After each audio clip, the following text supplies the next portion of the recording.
बिस्मिल्लाहिर्रहमानिर्रहीम। Brick masonry की बात की जाए तो ब्रिक मेसनरी में जो चीज़ें नोट करने वाली होती हैं उनमें सबसे पहली बात तो ये है कि हमारे पास जो ईंट है ये अच्छी तरह से मॉइस्ट होनी चाहिए, इसकी क्यूरिंग होनी चाहिए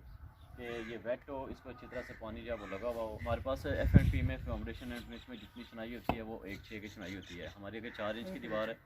तो उसमें 1/4 की चुनाई है, और अगर हमारे पास 13 इंच की या 9 इंच की या 18 इंच की जितनी भी है तो उसमें हमारे पास जो रेशो होगी वो 1/6 होगी। क्योंकि हमारे पास जितनी ये चुनाई होती है जिसमें 13 इंच चौड़ी है या 18 की है या 22.5 के साइज़ की है, उसमें ये सूतर जो लगा हुआ है ये दोनों साइडों से होना चाहिए, ये सिंगल साइडेड नहीं। हमारे पास इसकी जो सरफेस है एक साइड तो फ्लश है, लेकिन जो दूसरी साइड आ रही है 13 इंच की चुनाई में और 18 या 22 की जितनी भी चुनाई है उसमें सारी जो सरफेस है दोनों साइडों पे वो फ्लश आनी चाहिए, जिस इस साइड पे फ्लश आ रही है सूत्र के साथ। फिर इसमें एक और जो चीज़ चेक की जाती है कि ब्रिक मेसनरी करते हुए सूत्र जो है वो बांधा जाता है ताकि हमारी जो दीवारें हैं उनकी अलाइनमेंट एक जैसी मेंटेन हो सके। फिर एक चीज़ है कि हमारे पास ये जो सूत्र ये मसाला जो है ये मैक्सिमम जो हाफ इंच जो है इससे ज़्यादा मसाला नहीं आना चाहिए। रिकमेंडेड जो है वो 9 mm से लेकर 10 mm, लेकिन 12.5 मिलीमीटर से ज़्यादा जो मसाला है वो नहीं आना चाहिए। फिर एक और जो चीज़ करते हैं मिस्त्री वो ये है कि हमारे पास ये ईंटें दोनों ये ऐसी रखी हुई हैं, ये इस ईंट के दोनों साइडों पे कहीं भी मसाला नहीं लगा हो, तो इसको पंजाबी में कहते हैं कसंडा। कसंडा जो है वो ईंट के दोनों साइडों के ऊपर लगा होना चाहिए, जस्ट ये कि हॉरिजॉन्टल ये हो या उस तरह से चीज़ जब ईंटें नहीं लगनी चाहिए। फिर ऊपर लगे। फिर एक और जो चीज़ है कि ईंट की मार्किंग के लिए या मार्के के लिए या ट्रेडमार्क के ऊपर एक ये चीज़ यूज़ होती है जिसको हम इंग्लिश में फ्रॉक कहते हैं और पंजाबी में इसको कश्ती कहते हैं।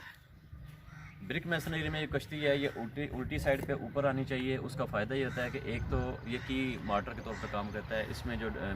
बॉन्ड है ब्रिक मेसनरी का वो डेवलप होता है। और इसी तरह फिर ये है कि हमारे जो दूसरी साइड होती है रफ़ या जो जिस साइड पर सूतर नहीं बांधा होता उसमें ये होता है कि नॉर्मली हमारे पास जितने रोड़े बचे होते हैं, ब्रिक बैट्स बचे होते हैं वो अप्लाई कर दिए रख दिए जाते हैं, और ये जितने ब्रिक बैट्स रखे हुए हैं किसी में भी वो जो कसंडा या जो मोटर है वो नहीं लगा हुआ। ब्रिक मेसनरी में फिर ये है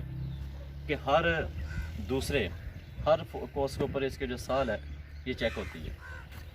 और अगर इसके साल की बात की जाए तो ये आलमोस्ट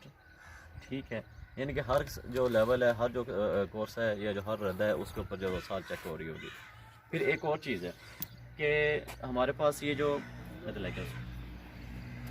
ईंटें लगी होती हैं इसका जो बॉन्ड है जॉइंट आपस में ये वर्टिकली जो है वो टूटना चाहिए, जैसा ये है और ये है। ये भी गलत है, इसमें यह है कि कम से कम जो हमारा अब ये आ रहा है और ये भी आ रहा है, तो कम से कम इतना जो है,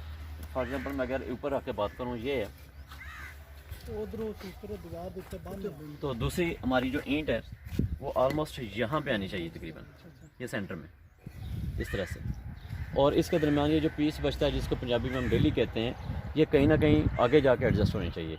और इसका भी ये है कि फिर पौना जो है आमतौर पे पौनी इंच है वो इस्तेमाल की हो जाती है, इस तरह से ये पीस आ जाता है और हमारी जो डेली है ये कहीं ना कहीं से एडजस्ट होनी चाहिए। डेली में गलतियाँ हम ये करते हैं कि कई दफ़ा होता है कि हम किनारे पे डेली को ले आते हैं, वो गलत प्रैक्टिस है, और डेली जो है उसको प्रॉपरली कहीं सेंटर में आना चाहिए या जो कोना है उससे छोड़ के आना चाहिए। फिर दीवारों में चुनाई करते हुए एक और जो चीज़ होती है वो होता है कि गुनिया चेक करने का, तो गुनिया इधर भी हम चेक करने लगे हैं। तो ये बेसिक कुछ स्टेप्स हैं ब्रिक मेसनरी करते हुए कि जिनको हम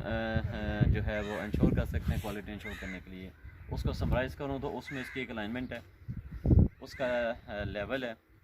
फिर उसका गुनिया है, फिर उसका ये कि कश्ती जो है वो उल्टी होनी चाहिए, बिग वाटर जो मोटर है इसकी थिकनेस है वो आधे इंच से ज़्यादा नहीं होनी चाहिए। फिर ये है कि जो कसंडा है ईंटों का आपस में वो लगा होना चाहिए, जो सूतर है वो दोनों साइडों पे बंधा होना चाहिए,